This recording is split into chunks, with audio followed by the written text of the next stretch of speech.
पहले तो मैं आपसे सबसे माफ़ी मांगना चाहता हूं कि थोड़ा सा लेट हो गए, पेशेंट देख रहे थे तो ज़रा निकल नहीं पाए वहां से।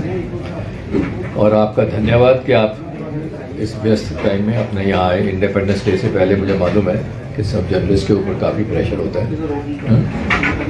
तो हमारे लिए एक बहुत अच्छा दिन है जब हम एक डॉक्टर अदनान रफ़ीक के साथ मिलकर BLK max institute of digestive and liver disease एक मिलकर एक नया इनिशिएटिव दे रहे हैं कि यहाँ पर रेगुलर हमारे स्पेशलिस्ट आएंगे और यहाँ पर आकर पेशेंट्स को देखेंगे, अपना सलाह देंगे और जो भी म्यूचुअल कंसल्टेशन बीच में भी होती रहती है वो हमारी आपस में होती रहेगी। ऑलरेडी अदनान रफ़ी अपने सेंटर में बहुत अच्छा सर्विसेज प्रोवाइड कर रहे हैं। आज इनका सेटअप देखकर हमारा मन बहुत खुश हुआ कि बहुत ही अच्छा इंफ्रास्ट्रक्चर और बहुत ही बढ़िया फैसिलिटीज़ प्रोवाइड की हैं और पेशेंट्स को बड़ी अच्छी गाइडेंस मिल रही है। जैसा कि आप जानते हैं कि जो ये स्पेशलिटी है गैस्ट्रोएंटरोलॉजी, लिवर,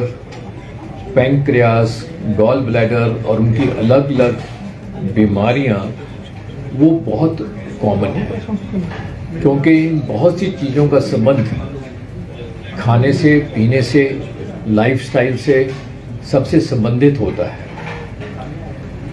और इन सब की अवेयरनेस दिन पर दिन बढ़ती जा रही है और उसी के हिसाब से उसके इलाज भी दवाइयों से भी और नई टेक्नोलॉजी से, दोनों चीज़ों के कारण से आगे एडवांसमेंट होती जा रही है।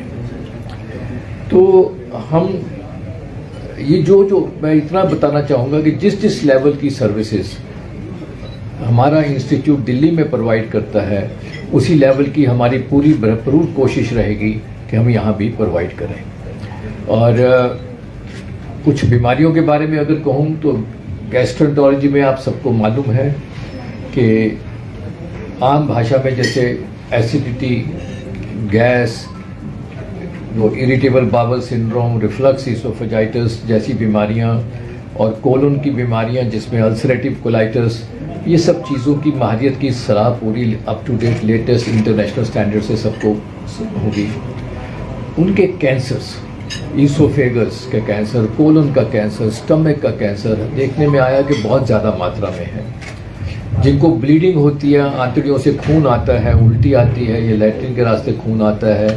सो इस तरह की जितनी भी सब बीमारियां एक बहुत वास्ट है। एक्चुअली जब पूछना शुरू करो कोई ही मरीज ऐसा इंसान मिलता है जिसको पेट की कोई तकलीफ ना हो। उसी तरह से गॉल ब्लैडर, पैंक्रियास की बीमारियां चाहे वो शराब पीने से हों, चाहे वो पथरी से हों, बहुत बढ़ रही हैं और उसके लिए एडवांसमेंट्स भी बहुत हैं, चाहे वो हम एंडोस्कोपी से कहें, चाहे वो दवाइयों से और उसकी समझ के बारे में कहें। और इन सब चीज़ों के लिए हर तरह की सुविधा जो होगी वो प्रोवाइड की जाएगी। लिवर एक बहुत बड़ी एक स्पेशलिटी बन गई है और डॉक्टर मानव जो मेरे साथ हैं वो सीनियर डायरेक्टर हैं BLK institute of digestive and liver sciences में, और वो लिवर और लिवर ट्रांसप्लांट उसमें बहुत ज़्यादा दिलचस्पी रखते हैं और देश के एक प्रमुख विद्वानों में उनका नाम लिया जाता है। तो मैं लिवर के बारे में जब बताने के लिए मैं डॉक्टर मानव को बताऊंगा कि वो माइक देता हूं कि वो अपने उसके बारे में बताएं। बहुत बहुत धन्यवाद आप लोगों का आने के लिए। आई एम सॉरी हम लोग थोड़ा लेट हुए।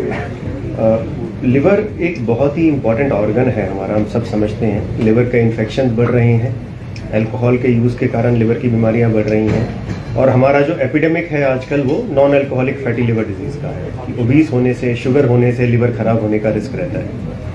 तो समय के साथ टेक्नोलॉजी इतनी एडवांस कर गई है कि हर बीमारी के लिए दवाइयाँ नई अवेलेबल हैं, नए प्रोसीजर्स अवेलेबल हैं। लिवर कैंसर जो कुछ समय पहले लाइलाज समझा जाता था, अभी उसके लिए अलग अलग तरह की मेडिकल थेरेपीज़ हैं, एब्लेशन थेरेपीज़ हैं और नस बंद करने के लिए रेडियोलॉजिकल प्रोसीजर है। वो सब हम करते हैं, जो दुनिया में कहीं भी अवेलेबल है हम लोग मैक्स में करते हैं और हमारी कोशिश यही है कि वो जम्मू तक लाया जाए और वो सब चीज़ें जो दुनिया में कहीं होती हैं यहाँ पे करी जा सकें। लिवर ट्रांसप्लांट, हाँ, कुछ लिवर ऐसे होते हैं जो लिवर ठीक नहीं हो सकते, आप कुछ भी दवा करें, एक पर्टिकुलर स्टेज के बाद पेट में पानी आना शुरू हो गया, जॉन्डिस शुरू हो गया, तो उसमें केवल लिवर चेंज किया जा सकता है।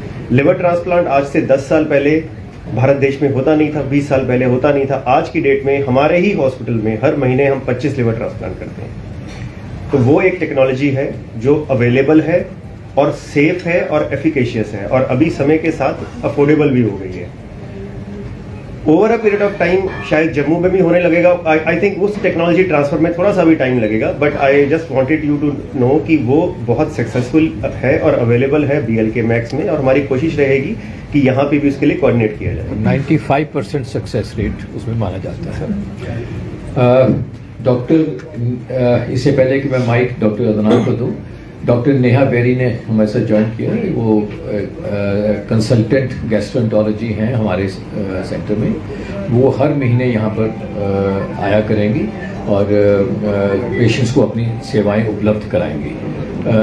डॉक्टर नेहा, जो आप नई बीमारियां, मोटिलिटी डिसऑर्डर्स के बारे में, आंतड़ियों की जो मोटिलिटी डिसऑर्डर है, उसका संक्षिप्त में जरा थोड़ा सा बता दें।